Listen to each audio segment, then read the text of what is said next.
Today I'm going to show you how to install an MSD Blaster 2,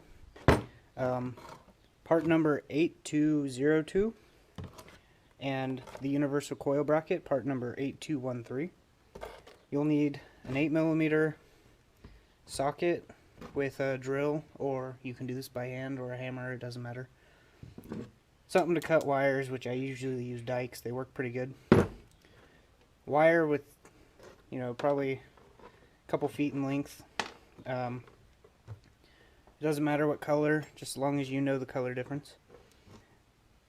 A couple of these mounts, I don't remember exactly what they're called, but electrical things that, will crimp on there.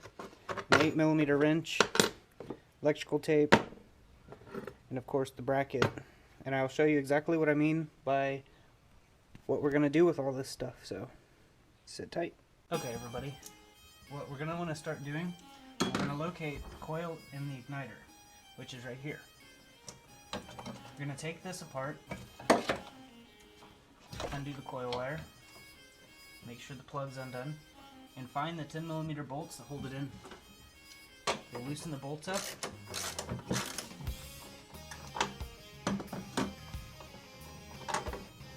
After you take it out, you're going to want to keep the 10mm bolt. Next, what you'll want to do is you'll want to mount the mount to the bolt. You don't necessarily have to use the same bolt hole spot, but if you want, you can go over here to the side, and this will work perfect for the mounting. It's not too close to the heat, but it's not too far away from the distributor. After we get one bolt in, you'll see it kind of lift up on one other side. Now what we'll do is we're going to use one of the self-tapping screws and screw it in right here. We'll probably put the coil in first, so after we do that, you'll see what I mean.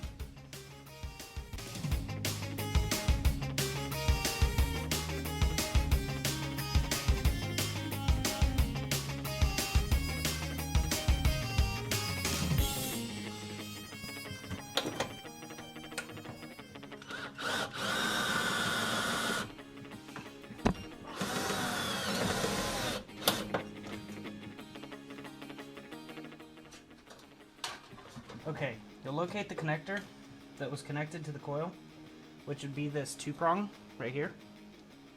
On this little 2-prong connector, there's colored green wire and then a black wire.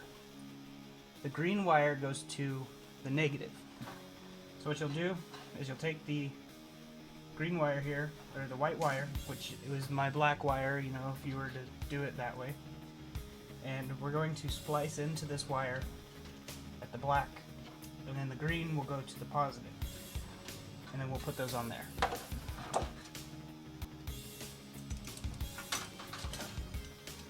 Okay, so what we're going to do here is, as you can see, we're going to put the wire inside of the connector slot. I'm just going to use vice grips to clamp it down.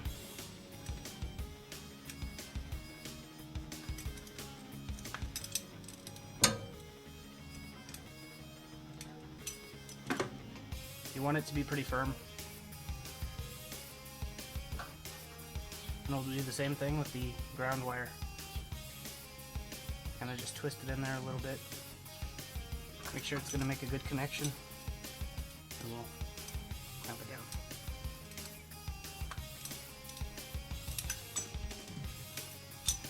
down. Now that you got those, you can run them to their appropriate spots.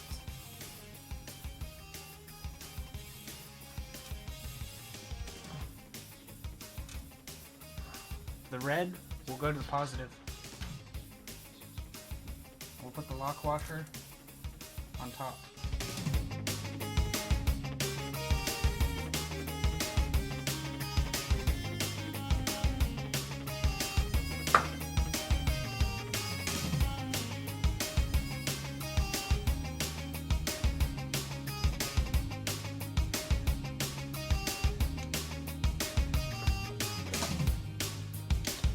Now remember, the red one goes to the black.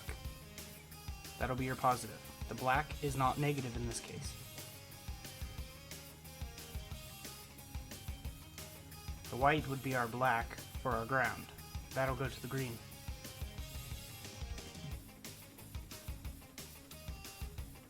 And then we'll solder the connections. While we wait for the soldering iron to warm up, we'll go ahead and take the two 10mm bolts off of the old coil, and we can get the coil removed, but we're going to keep the igniter.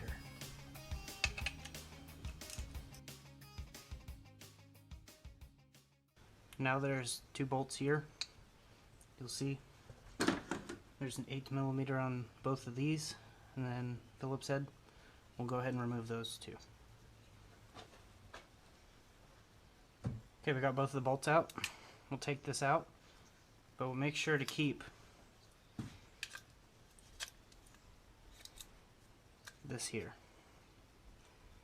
because that is for a ground.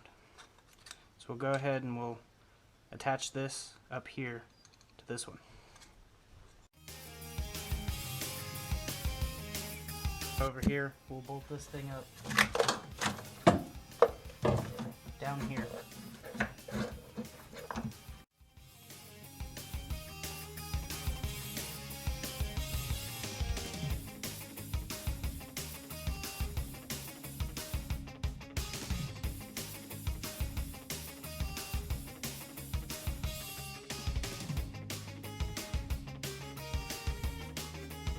Now that both of these connections are soldered, we'll go ahead and we'll take some electrical tape and we'll wrap around individually.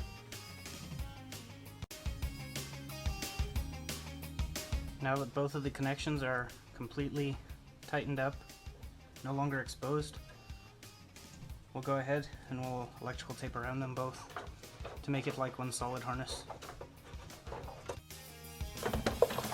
Now we'll take the harness and we'll tuck it.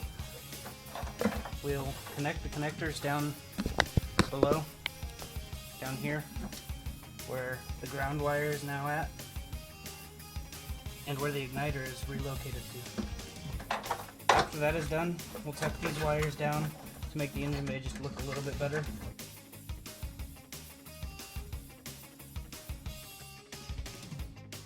And now the install is complete.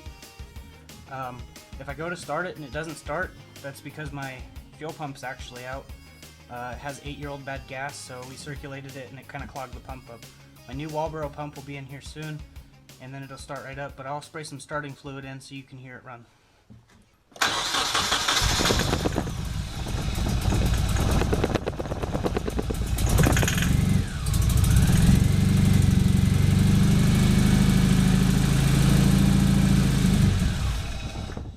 Well, as you can see, it tried to start, but with the fuel pump being out and it's completely clogged up, it won't even pump any fuel into the engine. And no, the motor mounts aren't bad, they're actually pretty new. That's just how bad it shakes due to the misfire from it not running right. But it's all ready and good, ready to go. All I need to do is get the Walbro and throw it in. The Walbro fuel pump should be here any day. And my cold air intake, cool air intake, ram air intake, whatever you want to call it. It'll be here within the next couple days, and my Rocket Bunny lip up wing. So stay tuned for more videos. Like, subscribe, and share, and tell your friends. Thanks for watching.